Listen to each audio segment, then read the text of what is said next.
Welcome to Getting Granular, the podcast where digital marketing experts from the agency Granular talk about the latest trends, tried and true best practices, and share their unfiltered thoughts about the industry. Whether you're here to learn how to grow your business, improve your digital skills, or just want to hear some Midwest PPC experts rant about digital media, you've come to the right place.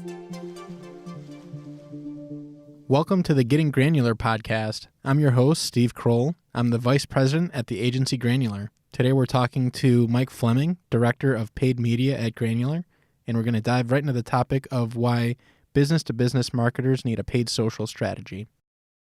Thanks, Mike, for joining me to chat, and we're just going to jump right into it. The impetus for this podcast, like I mentioned in the title, is really based around B2B paid social. There are a lot of myths and inconsistent approaches and best practices to what marketers who have a B2B audience that want to reach their audience in social, they don't really have a great roadmap that's out there, best practices from a pay-per-click standpoint on how to approach it. And I'm not saying that Granular necessarily has the best approach, but I'd like to believe we have a great mindset and approach in terms of the types of questions we ask, the steps that we take to figure out what a strategy could look like on the social front. And this podcast is really inspired on a podcast series that you've been writing on the Granular blog in the last year plus that's performed really well. I guess what inspired you to start diving into this topic? Well, I mean, honestly, working with some B2B companies and seeing their social media efforts, the truth about it is that most companies are just not very good at social.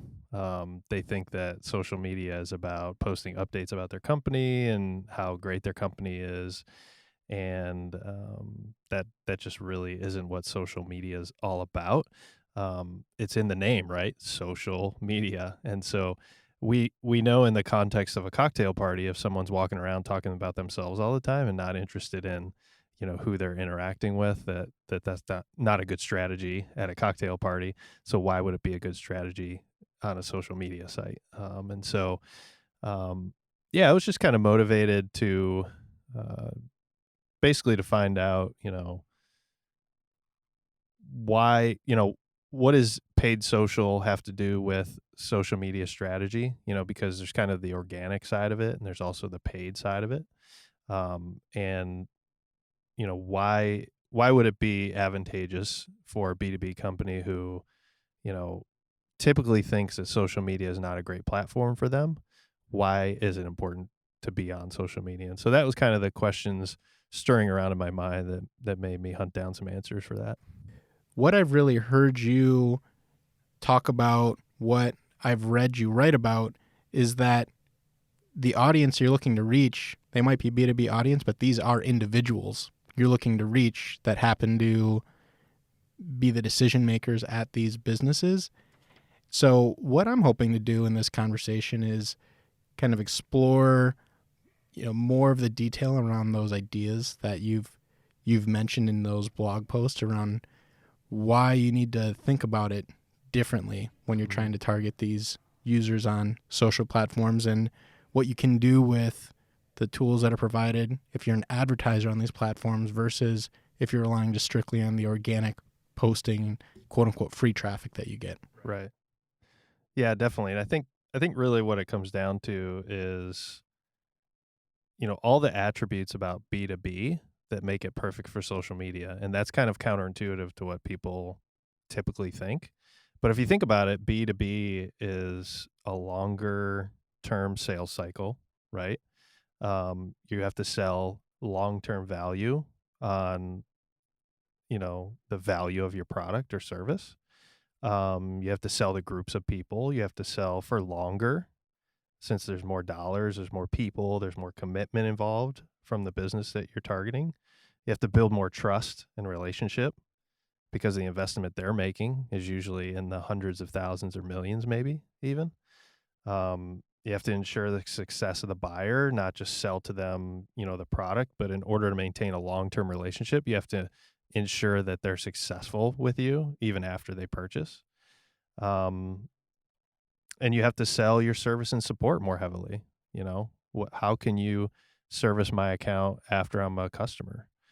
So all of those attributes of B2B, what a lot of B2B advertisers don't realize is those attributes are perfect for social media because social media is cheaper and easier to spread your message than really any other medium we've ever seen. So in ways of communicating with your audience, and not only that, the point about there being groups of people involved in decision making, they can more easily share that content with each other and keep up to date on what's going on with you. I mean, all those attributes are just perfect for social. Okay. So, to that point, what do you say to the skeptic who will tell you, Mike, that all sounds well and good. I have a role where I'm overseeing marketing in a B2B organization where we sell professional services to enterprise, and we have a very niche service. Google makes sense. Customers going to Google, they're performing a search that can make sense. LinkedIn maybe even makes sense, but our customers aren't on Facebook. They're not watching YouTube. We're talking decision makers who they don't spend time browsing there. We want to reach this targeted audience. It's a more complex sales cycle. What would you say to that and someone who has that skeptical approach to B2B social advertising? I'd probably say to anybody that is skeptical about where their audience is online to do a little research or to ask someone that really knows the ins and outs of the platforms, because the targeting capabilities of some of these platforms are very niche and very down to things like job title, down to things like uploading lists of companies, right? That you might already have a list of 1,000, 2,000 or more target companies that you'd like to work with. And these platforms allow you to upload that information. And so, yeah, you might think, well, my target's not, browsing online all day. But that doesn't mean they're not doing it in their free time or on their weekends or, that kind of thing. Or even during the day, a, a, a platform like LinkedIn, um, you know, you see people in the B2B space there all the time. So it kind of goes back to the old saying of always be testing, right? Finding your audience online is another thing to test. What platforms might they be on? And um, I've seen methods of not even having to use advertising dollars to find that out. For example, you can put a tag on your website on some of these platforms and just collect audience data in terms of how big that audience might be without ever running a campaign. And so you can go on and see, oh man, I've got, 10,000 people have come to my site in the last, 90 days that are that are on that platform that have also been to my website. Right. And so it really is all about giving it a shot and testing. Mike, hearing you talk about that, the targeting, reaching the audiences, I think what is important to keep in mind is that those are methods and tools you can leverage if you're willing to pay for the advertising versus if you're organically posting. And so I want to explore that more and hear you maybe talk about what has really happened with the transition from if you're a B2B marketer looking to reach your audience using these platforms, using the free tools they provide, how that's really changed and evolved over time to make it so that way you have to really be involved in the paid advertising side. Yeah, I mean, the big problem over the years really has been that, companies go on these social media platforms and like I mentioned earlier, they just talk about themselves. They talk about, their own efforts and, you know, trying to get their audience to think well of them or buy their stuff, right? And this is really, it's not a social media strategy. It's a sales strategy, right? Which a sales strategy does not work on social media. So because they're solving for their own problems instead of their customers, it just makes social not a great platform for them. So what has happened over the years is on a platform like Facebook, companies have continuously done this sort of salesy approach. And the analytics guru Avinash Kaushik, he actually uh, named what happens in this situation called the Zuck death spiral, because what happens is businesses post company focused content, and then humans don't engage, of course. So the social platforms give less visibility to those business posts. In fact, we've seen Facebook, within the last year, I believe, come out and say, "Hey, we're adjusting our algorithm. We're going to give you more of the content that you want from friends and family, right, and less from businesses." And the funny thing about it is, of course, advertisers' reaction is, "Oh, you just want us to pay more to get our content on the newsfeed."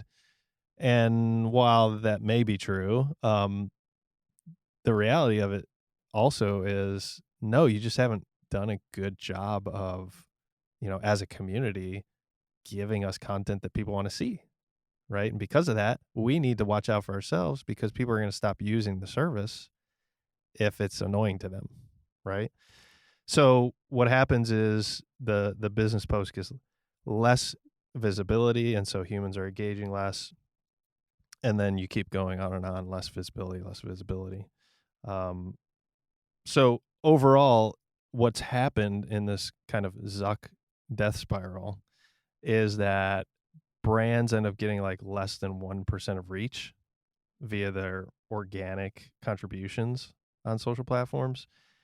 And then on the 1% of reach they get less than 1% engagement. So if you do the math, it's like 0.1% of people actually even like or comment or anything. And what's funny about that is 0.1% of your audience is being social on social media. So it really makes no sense. So if the average B2B company goes and looks at the company engagement on their page compared to the amount of followers you have, it's probably pathetic. Yeah, what really stood out to me there in your explanation is you're kind of laying this all out. To me, it sounds like the organizations who have viewed social platforms, Facebook being a well-known one, is almost like a bullhorn, an opportunity to just broadcast to the users and not asking the question of what value am I adding to this user. It sounded less like marketing and more like we're going to post things and it should just generate some sort of intended business result for us as a business, versus the people who chose to like our page, who chose to follow us. What have I done for them lately to add value? And what I heard you saying is the answer isn't just, hey, if we have had these same habits and now we're just going to pay to get the same type of content in front of users. They shouldn't be shocked when the results are still poor, because what I'm hearing you saying is you have to have the approach that what value am I adding to the user? Even if it's a business-to-business user, that's still an individual of that business who's chosen to follow or like your page. So you should probably think about what is it like to be in their shoes? What keeps them up at night? What sorts of problems do they need help solving? What sort of novel information is good for them to know? The examples I've seen of campaigns that you've implemented and executed B2B social strategies, they've kind of had more of that flavor and of approach versus just broadcasting out content and using paid ads as a blunt instrument. Yeah, and let's be honest, it takes more work. Like, it takes more work on the part of the advertiser, because to develop content that's truly valuable and unique, right, it takes work. You've got to know what your customer is going to find valuable, and then producing it takes time, money, and energy, right? But I think what we're seeing is businesses are realizing that, if we're going to spend the time, I'd rather have one piece of great content than a bunch of salesy posts over 3 months, right? Just stop posting, right? Stop posting about yourself. Produce me one piece of content that's going to be valuable that your audience is going to want and going to want to use and going to remember you by. And that really is the way to go. So thinking about it, B2B marketers should put themselves in the shoes of their audience, and they should think of the tools that they currently use to engage with customers and to get them into their sales and marketing funnel, even if it's outside of social, and think about the times where it works well. Why is that, and how can they leverage the social platforms to kind of mimic or even enhance that experience? If you imagine, a lot of the B2B companies rely on exhibiting at trade shows. And trade shows, what's happening? You're having members of your team have physical real estate, a booth. They've got account executives, practitioners, a lot of times salespeople who their job is, once users who are walking by, a captive audience has seen information about the booth. It's, if you use the example of the marketing has kind of brought them there to the booth to stop and engage, and it's the salesperson's job to educate, answer questions, and then get them to take a desired action, a lot of times schedule a consultation or a demo. That's not too dissimilar from the digital experience in terms of you could substitute out the booth design to get someone to stop. That would be an ad in that example. Getting someone to stop and talk to the salesperson, and that's not too different than what a landing page would be. Mm-hmm. And then the salesperson trying to get the user to schedule a demo or a follow-up consultation. Well, that would be filling out a form or calling in.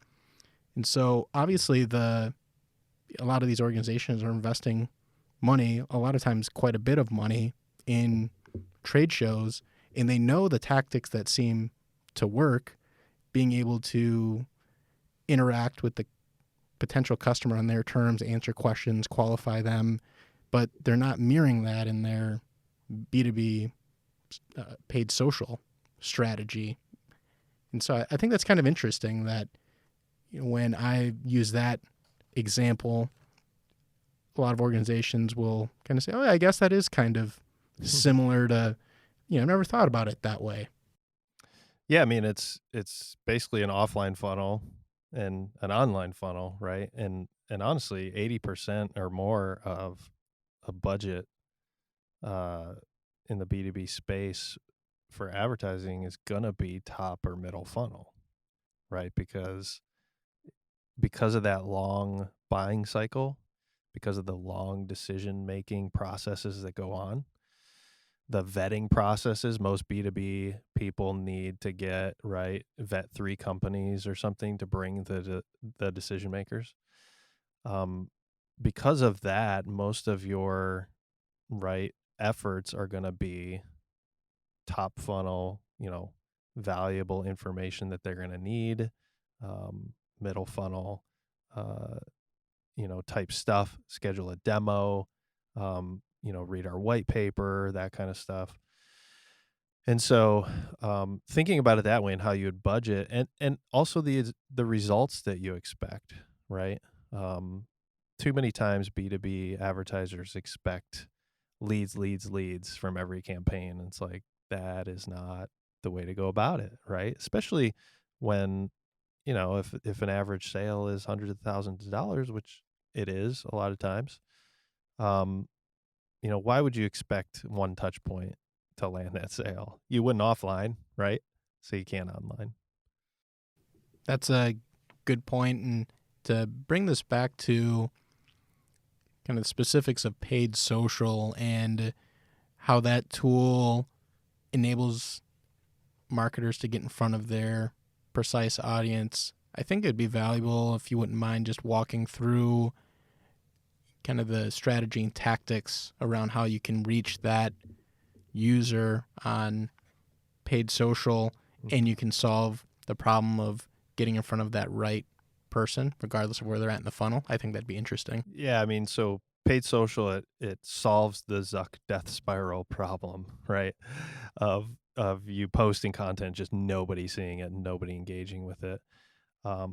Yes, you have to pay for it, but there's a lot of advantages to paid that organic just doesn't have. For example, it'll get you the reach you deserve, right? If you go through, like I said, the time, effort, and energy to produce a valuable piece of content and then post it organically and no one sees it, what was the point? And so paid social really, it allows you to get in front of a larger percentage of your audience. So that's great. It also keeps you accountable, right? If you think about it, if you're going to put a budget towards this, do you want to spend money on clicks on a crappy piece of content? No, you don't. So it kind of, before you launch, you want to make, it keeps you accountable to create something worth paying for. It also keeps your content alive, right? So on organic social, you post it, 15 minutes later, it's gone, right? No one, never to be heard of again, right? And then if you post it multiple times, people can get annoyed if they see it multiple times, that kind of thing. And so it keeps your content alive for however long is appropriate, and you can, use platforms to make sure, there's frequency caps, and some of the platforms even are getting into natural frequency caps. Like they have algorithms that keep certain content from being shown too much to people. And so the platforms really help keep your content alive for longer so that you get the value from it that you put into it. And then I would say the last one is they can build your own audience. On social, if someone likes your Facebook page, we consider that a rented audience because you don't actually own the platform, right? And so if Facebook were to die, for example, or any of these other platforms, your audience would be gone. But your owned audiences are people that sign up for a newsletter or they give you their information because you supplied some good content to them. And so it allows you to then build those audiences up that you can then retarget on other platforms as time goes on. So a lot of advantages of paid social that you just don't get through organic. A couple interesting things there I want to touch on that you brought up. So the first is this idea around you create a valuable piece of content. Why wouldn't you put money to make sure it's in front of the right people and being able to set a budget for it? I think a lot of organizations, even though you're starting to hear it more, there's still a lot of organizations that aren't thinking, what's the ROI of this content we produced? Hey, we're going to put money behind promoting it, being able to have the question of, well, why are we doing it? How are we going to measure the success? That is something that maybe in the past you would have people who would just promote it for promotion's sake, maybe put a couple dollars boosting it, what have you. But when you're saying B2B, paid social advertising, some of those audiences you're trying to reach can be expensive. I think it definitely is a smart approach, but an interesting approach to ask the question, all right, what do we need to do to make the ROI for this make sense, even if some of the conventional metrics for measuring it aren't the same as selling a widget, generating a direct lead. I've gotten kind of spoiled in that area, to be honest, online, because you can almost track anything, even though there are attribution issues still. We want to know exactly the ROI of our ad spend. And, for most of social media, it doesn't work that way. It's hard to connect, top of funnel actions to bottom funnel purchases necessarily. But, you can in a way because you can create remarketing audiences out of those. But your metrics may be different at the top of the funnel than the bottom of the funnel. Like I said earlier, right? If I'm showing a valuable piece of content that doesn't I might not necessarily want to ask for an email address if it's not a gated piece of content or something like that. And so I can't measure, leads from that. I can't measure cost per lead from that, but I can measure reach, for example. I can measure engagement, for example. And to be honest with you, on social media, your best metrics are engagement metrics, right? They're how much is my message getting amplified? Am I getting any applause? Meaning, are people liking it? That kind of thing. And paid social can get you, like I said, the exposure to find out which pieces of content over time resonate the best with your audience. If you post it organically, hardly anybody's going to see it. So, right. But paid social can really get you the visibility you need to see, if you spend $500 on a piece of content, is it worth spending another 500 on? Did we do something right? Did we do something wrong? That kind of thing. That's a great explanation and giving additional context. The other item that stood out to me from what you're talking about with the benefits of paid versus organic was this idea of a rented audience. Now, that's something where you and I have in our conversations, I don't think I've heard you say that phrase. It's something that I think is really interesting because as you explain it, it resonates.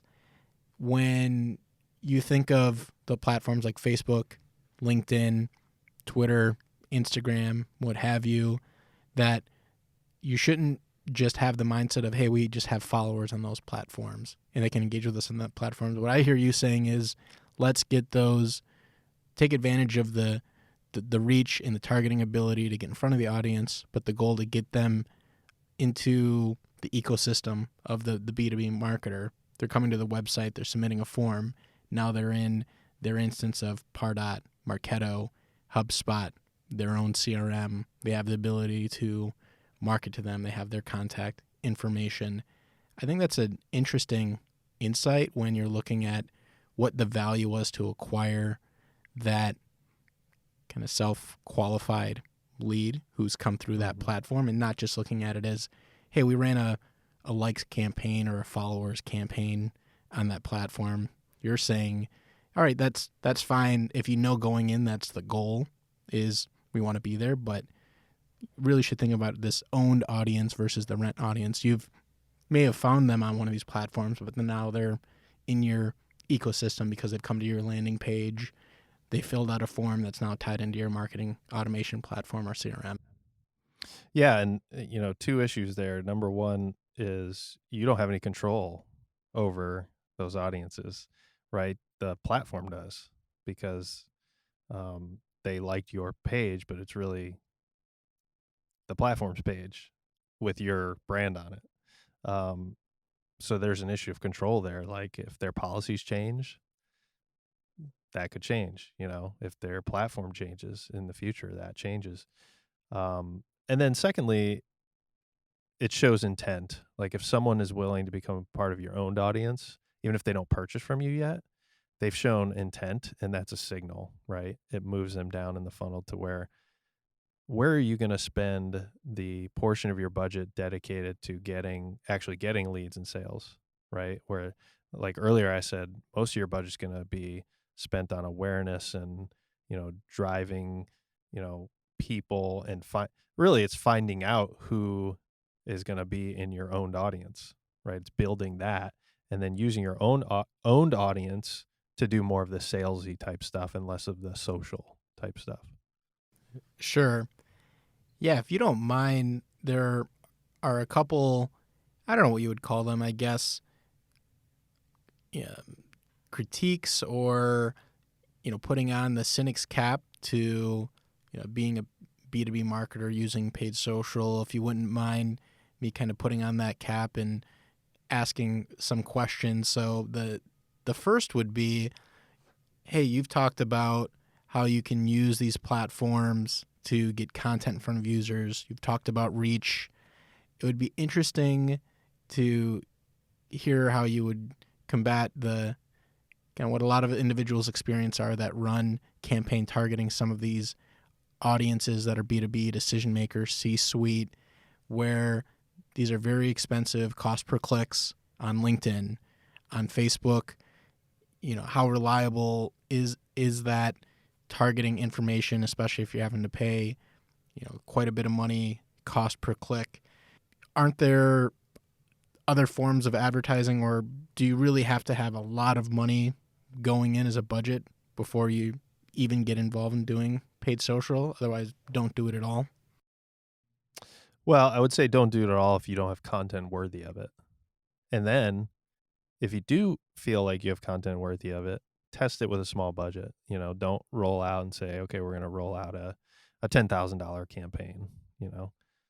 Roll out $1,000 campaign, see what happens, and then learn from that, and then take another piece of content, learn from that, learn from that. Pretty soon you'll see patterns. You'll see content that your audience likes, content that it's not so much, right? So that's how I would start.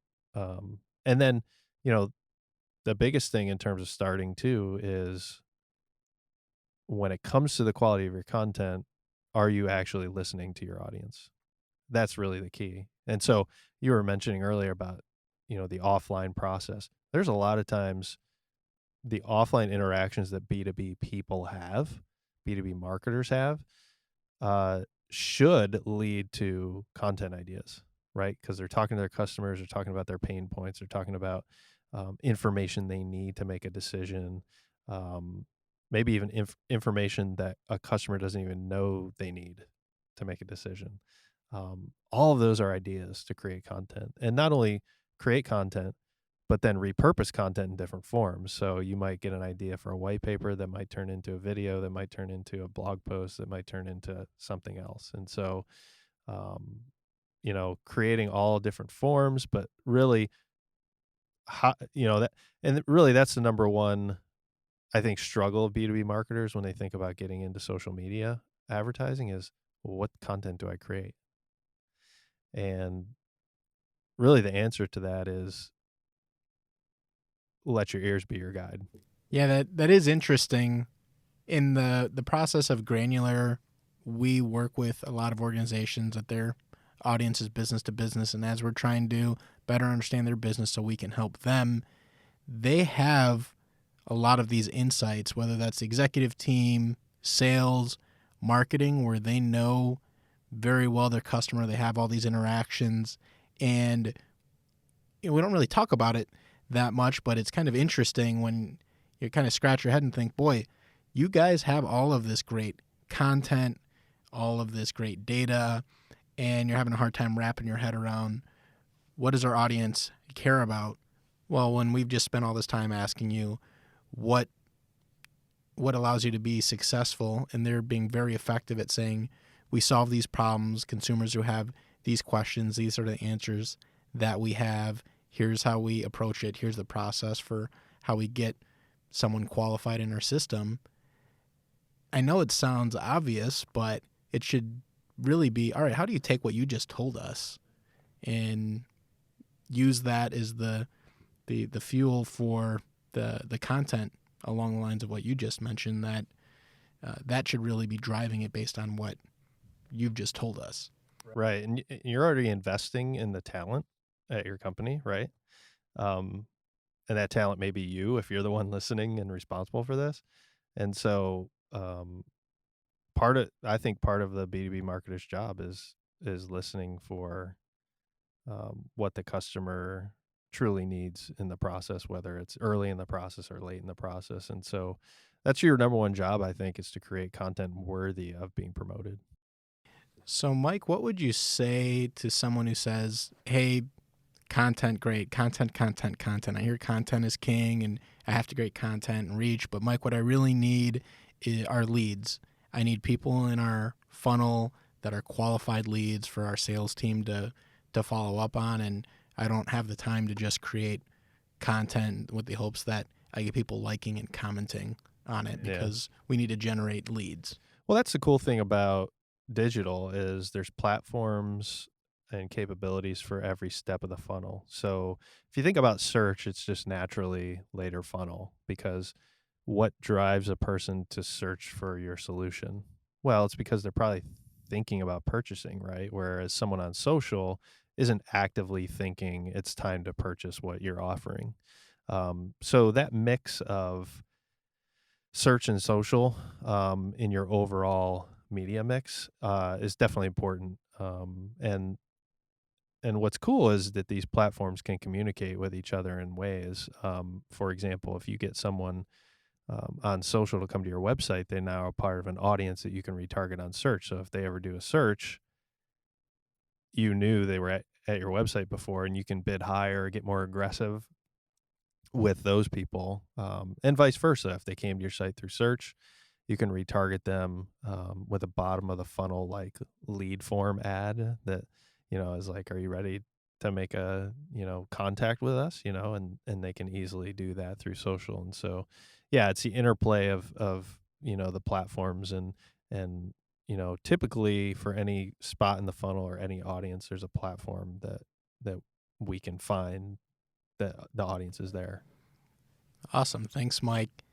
We've covered a lot of ground, but I wanted to open this up if there's anything else that you would say that listeners to this podcast should keep in mind or consider when they're looking to invest in B2B paid social. Yeah, just keep in mind the cycle of social media success. And the cycle starts with being a great voice of customer listener. And then the second step is producing valuable customer-focused content based upon what you've heard from your customers and being consistent with it. The third step is gaining trust, which that consistency results in. As you're consistent with giving content right out, that's part of the sales process, even though it's more social than it seems salesy. Part of the sales process is gaining trust with the people you encounter. And online, honestly, is, like I said earlier, cheaper and quicker than any other channel. You can get information in the hands of your target customers more quickly and more cheaply than we've ever seen. And then the last step is just reaping the rewards, right? Customers will come to you when they're ready, in their time, when it's ready to make a decision. And then just repeating that cycle over and over. They come to you, they purchase, but the relationship isn't over, right? It's kind of like a virtual golf course, right? Like, you work that relationship even after they've become a customer, because you want them to keep their trust in you, right? It's not like you sell them and then the relationship's over. If they don't feel like you care about them, right, they're more apt to jump ship and go somewhere else. And so you want to keep hitting them with content that will build that trust and relationship over time. That's great insight and an awesome perspective for listeners to have. Is there anything else you would say that's important to touch on before we sign off here?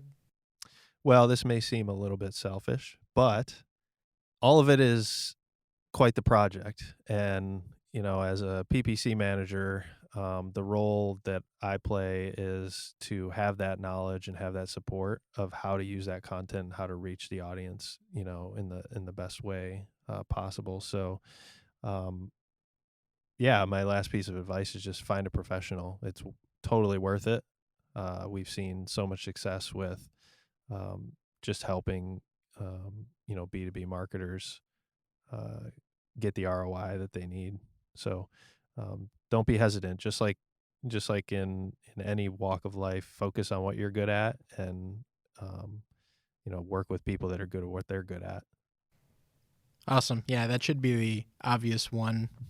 Outside of the fact that we have an inherent bias being an agency that specializes in helping organizations, I think what I'm hearing you say is, like any other service in life, if it's something that is outside of your comfort zone, there's some complexity, there's quite a bit of value in talking to a professional. Even if you don't ultimately choose to hire them, it helps guide your thinking on what you should value, what's important.